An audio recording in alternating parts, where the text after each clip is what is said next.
दोस्तों IBPS clerk का finally notification आ गया है और इस बार कुछ ऐसे बड़े चेंजेस हैं जो आपको जानने जरूरी हैं क्योंकि आज से ये फॉर्म फिलिंग जो है वो डेट स्टार्ट हो गई है। तो फॉर्म भरने से पहले एक बार सारी चीजों को आप देख लीजिए क्योंकि इस बार जो चेंजेस हैं हो सकता है कहीं बाद में आपको पता चले बड़ी दिक्कत ना हो जाए। सबसे पहले कुछ बेसिक बातें देख लेते हैं। फॉर्म आज से भरने स्टार्ट हो जाएंगे। 21 इसकी लास्ट डेट है। एग्जाम कब होगा? अगर मैं सीधे प्री एग्जाम की बात करूं, अक्टूबर टेंटेटिव दिया है, हो सकता है फर्स्ट वीक सेकंड वीक में एग्जाम हो जाए। इसके बाद आपका जो मेंस का एग्जाम होगा ये आपका नवंबर में होगा और फाइनल जो अलॉटमेंट है जो कि हम सभी लोग जो है वो प्रोसेस जानते हैं कि ये आपका मार्च के टाइम पे हमें फाइनल अलॉटमेंट जो है वो देखने को मिल जाएगा। पहली चीज आप ये समझिए, आज की डेट अगर मैं देखूं 1 अगस्त हो गई है। अगस्त के बाद सितंबर फिर अक्टूबर, मोटा मोटा आपके पास 60 दिन का समय है और ये 60 दिन काफी ज्यादा है आईबीपीएस क्लर्क में एक बेहतर स्कोर करने का और एक बेस्ट स्कोर करने का। तो आपके पास समय जो है वो प्री के लिए भी और मेंस के लिए भी काफी ज्यादा मिल जाएगा। अब अगर मैं टोटल वैकेंसीज की बात करूं, इस बार नियर अराउंड 10,000 के करीब वैकेंसीज हैं और ध्यान रखिएगा अगर मैं यहां पे इसको देखूं, क्योंकि जब जब नोटिफिकेशन आते हैं तो फॉर्म भरते भरते अभी दो बैंकों का जो है वो रिपोर्ट नहीं हुआ है कि उनको वैकेंसीज की कितनी रिक्वायरमेंट है।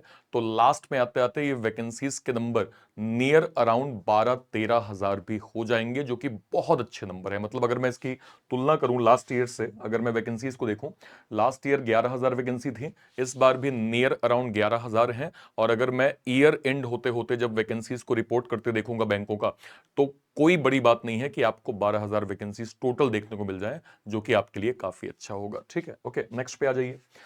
ये सारे बैंक जो है वो पार्टिसिपेट करेंगे, मतलब जब आप आईबीपीएस क्लर्क को दे रहे होंगे तो आप इनमें से किसी एक बैंक में आपका अलॉटमेंट हो जाएगा। हो सकता है बैंक ऑफ बड़ौदा हो, इंडियन बैंक हो, इंडियन ओवरसीज बैंक हो, यूको बैंक हो, यूनियन बैंक ऑफ इंडिया हो, इनमें से कोई भी एक बैंक आपका बन सकता है। ठीक है, ओके।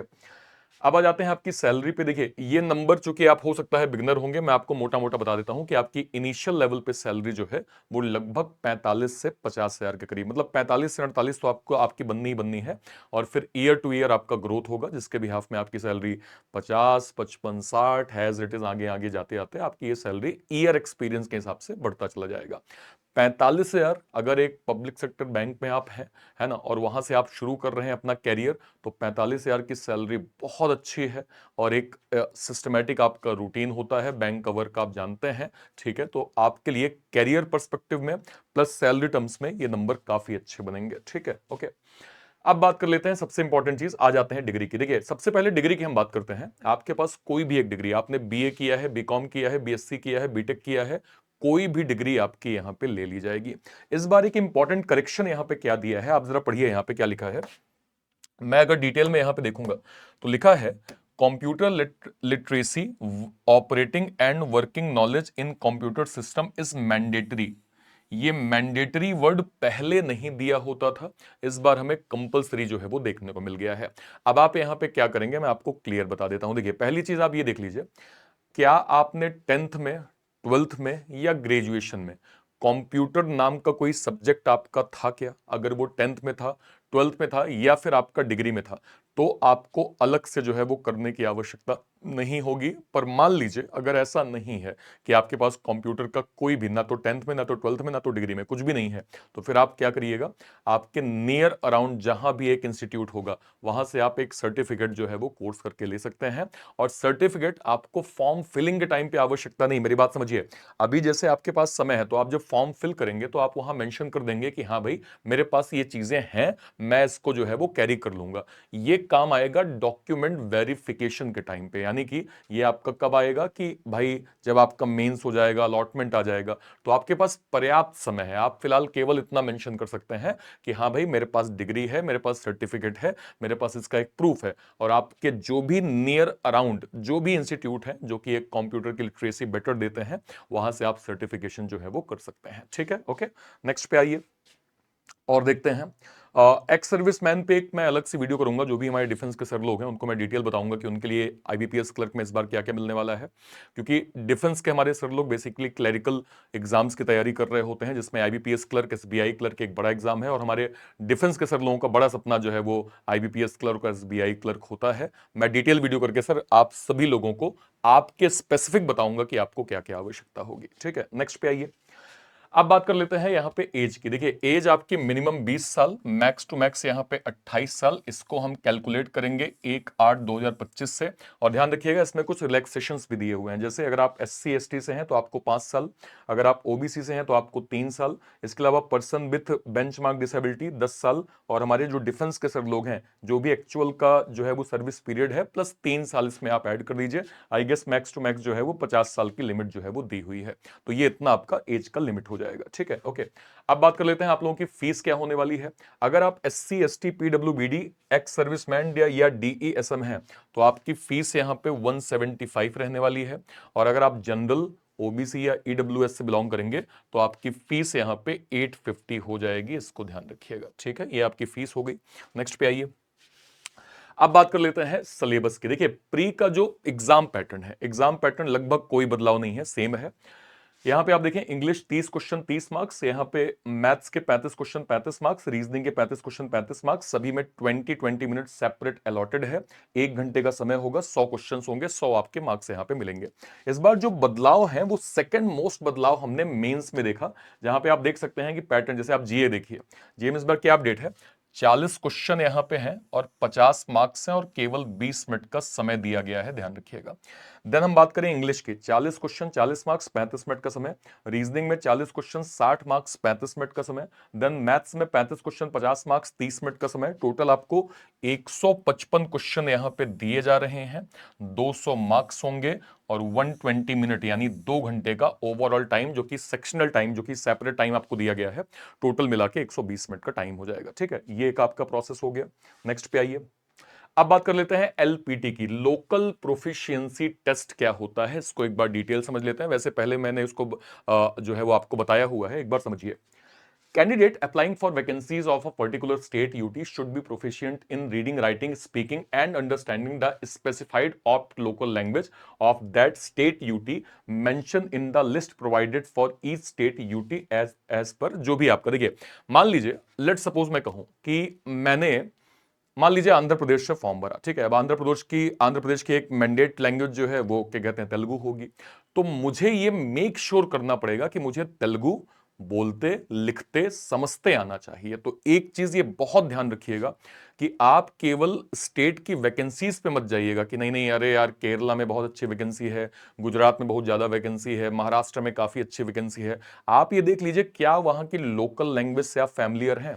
अगर आप महाराष्ट्र से फॉर्म भर रहे हैं, क्या आपको मराठी बोलते, लिखते और समझते आ रही है क्या? अगर ऐसा है तो आप बिल्कुल भर सकते हैं, नहीं आ रही है तो यहां पे देखिए क्लियरली एक लिखा है, candidate who fail to qualify this test will not be offer appointment and will be disqualified from the process. यानी कि अगर आपने एक माइनर मिस्टेक यहां पे कर दी तो जो भी आपने प्री क्वालिफाई किया है, मेंस क्वालिफाई किया है, वो धरा का धरा रह जाएगा, आपका फाइनल सिलेक्शन फिर नहीं होने वाला है। तो ये गलती आप नहीं करेंगे। आप देख लीजिए कि आप किस लैंग्वेज में प्रोफिशिएंट हैं, उसी स्टेट के अकॉर्डिंग आप अपना फॉर्म, जैसे एग्जांपल अगर मैं दूं, मान लीजिए आपको हिंदी आती है तो हिंदी के लिए प्रेफरेबल स्टेट क्या होता है, MP हो गया, UP हो गया, छत्तीसगढ़ हो गया, ठीक है। और जो भी स्टेट जहां पे एक हिंदी वहां की लैंग्वेज पे इंक्लूडेड है कि हाँ भाई अगर मैं यहां पे हिंदी ऑप्ट करूंगा तो मुझसे हिंदी जो है वो पूछा जाएगा, मैं बता पाऊंगा। तो ये आपको थोड़ा समझना पड़ेगा, ठीक है। ओके, नेक्स्ट पे आ जाइए।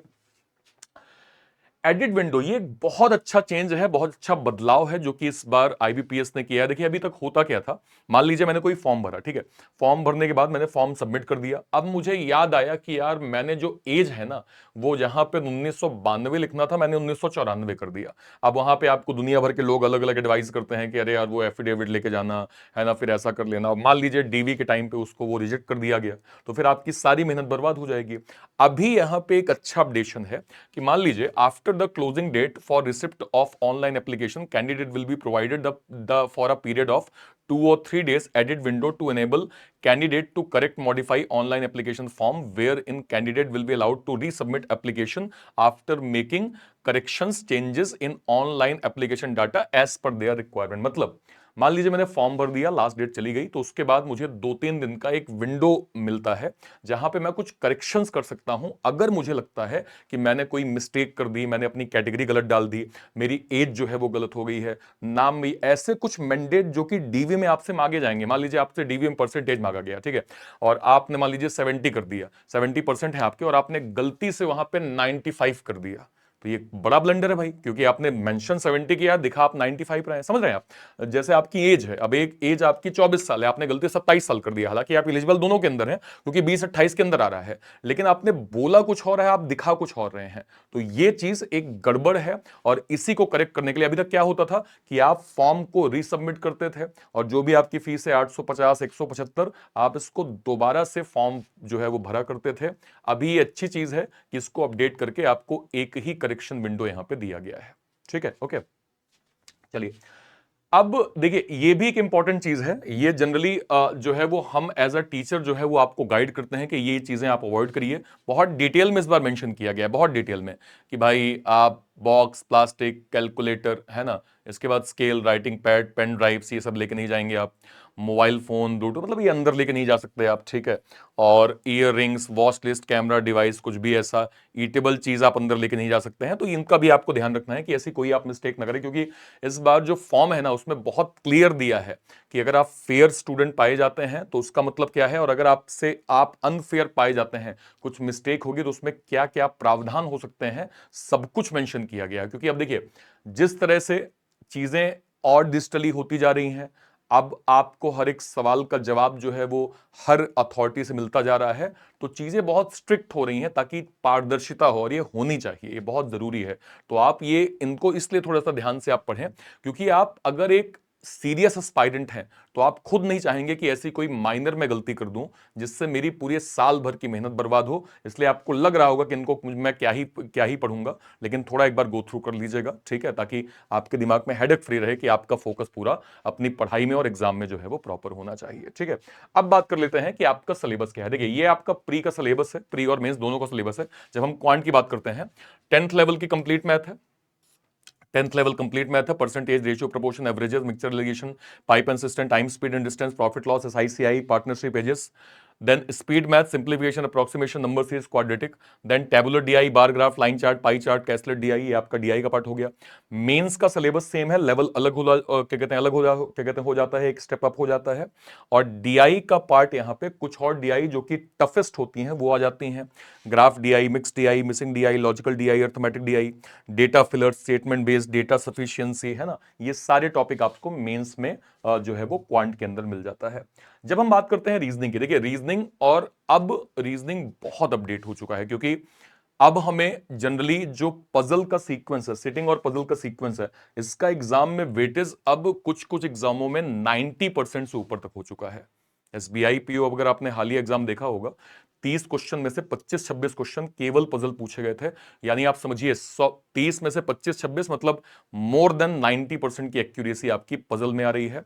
तो आपको ये पजल और सिटिंग पढ़ना बहुत जरूरी है, इसके बेसिक नियम को जानना बहुत जरूरी है। अब सिटिंग पजल आप पढ़ेंगे कहां से? देखिए, इस सेम चैनल पे डेली सुबह 10 बजे आप मेरे साथ पजल जो है वो पढ़ सकते हैं, जहां पे बिल्कुल बेसिक से मैं पजल के सारे रूल आपको बताता हूं, पजल के सारे नियम समझाता हूं, और हम लोग पजल को न केवल बेसिक पढ़ते हैं, स्पीड में भी सॉल्व करने की प्रॉपर कोशिश करते हैं। आप मेरे साथ टेलीग्राम पे ज्वाइन कर सकते हैं, सिंपल आप टेलीग्राम पे सर्च करिएगा अर्पित सर रीजनिंग, सिंपल आप सर्च करेंगे अर्पित सर रीजनिंग, मेरा टेलीग्राम चैनल आपको मिल जाएगा।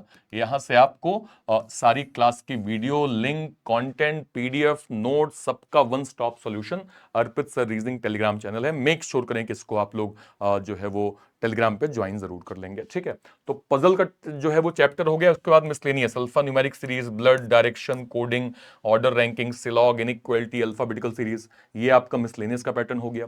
इसके बाद अगर मैं मेंस पे जाऊंगा तो मेंस तो आपका होता यही है, इसका लेवल अप हो जाता है, कुछ और टॉपिक ऐड हो जाते हैं, जैसे machine input, data sufficiency, computer aptitude, new pattern coding, coded blood, coded direction, coded syllog, coded inequality. इसके बाद लॉजिकल का part, assumption, argument, course of action, conclusion, drawing inference, decision making, cause and effect, ये सारे chapter भी आपके यहाँ पे add होते हैं, इसको भी आपका पढ़ना बहुत जरूरी है। इंग्लिश की बात कर लेते हैं। इंग्लिश आपकी बिल्कुल 10th लेवल वाली इंग्लिश जो आपने 10वीं में पढ़ी हुई है, जैसे cloze test, parajumble, sentence rearrangement, passage, paragraph completion, sentence completion, verb, tenses, modal, noun, pronoun, adjective, determiner, active active और क्या कहते हैं passive voices, preposition, conjunctions, synonym, antonym, root words, one word substitution, idioms, confusion words, foreign words, fill in the blanks, multiple meaning, error spotting, word swap, phrase replacement, no improvement, match the column, है ना। इसके बाद जो है वो sentence completion, ये आपका pre में भी और मेंस में इसका हाई लेवल पैटर्न एग्जाम में आ जाता है। ठीक है, अब बात कर लेते हैं जीए की। देखिए, हर एक जो जीए के टीचर हैं वो आपको गाइड करते हैं कि एटलीस्ट 6 से 8 महीने की आपको करंट अफेयर आनी चाहिए। क्या क्या आनी चाहिए इसमें?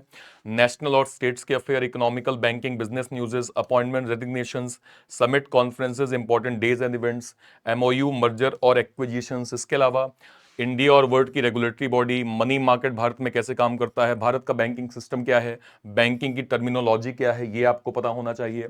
स्टैटिक के पार्ट में इंडिया के स्टेट्स और culture, countries, capital currencies, national park, wild life sanctuaries, सांसद और उनके संसदीय क्षेत्रों के बारे में पता होना चाहिए।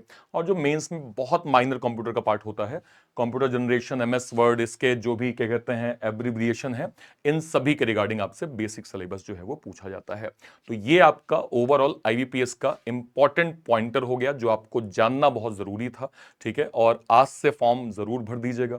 अब सवाल ये आता है कि सर इतनी सारी चीजें हैं, हम पढ़ना कैसे स्टार्ट करेंगे? देखिए, दो तरीके हैं। एक तो ये कि आप सेल्फ स्टडी कर लीजिए, और अगर आप बिगनर हैं तो आपको सेल्फ स्टडी करने में एक चैलेंज ये आएगा कि आपको एक्यूरेट कंटेंट शायद ढूंढने पे भी आप बहुत टाइम लगा देंगे, आपको एक्यूरेट कंटेंट शायद ना मिले।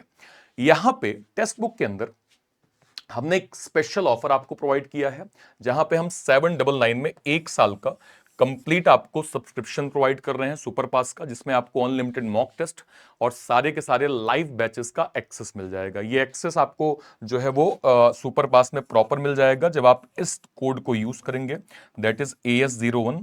AS01 आपने कोड यूज किया, आपको कंप्लीट सुपर पास का सब्सक्रिप्शन मिल जाएगा। आप इस कोड के माध्यम से इस बैच को प्रॉपर जो है वो अवेल करके बेसिक से जो है पढ़ना स्टार्ट कर सकते हैं। बहुत एक प्रकार से माइनर फीस है, जहां पे आपको सब कुछ वन स्टॉप सॉल्यूशन में दिया जा रहा है। आज के आज अवेल करके इस वीडियो के आप डिस्क्रिप्शन बॉक्स में जाएंगे, आपको ये प्राइसिंग पे ये क्या कहते हैं सुपर पास मिल जाएगा। और हम बहुत जल्दी आईबीपीएस क्लर्क का कंप्लीट फाउंडेशन बैच भी लॉन्च करने वाले हैं, जो आपकी बेसिक स्टडी को बहुत बेटर करने वाला है। ठीक है, और कोई भी डाउट होता है वीडियो के कमेंट सेक्शन में अपनी बात आप जरूर रखिएगा। Till then, thank you so much. Jai Hind. Thank you.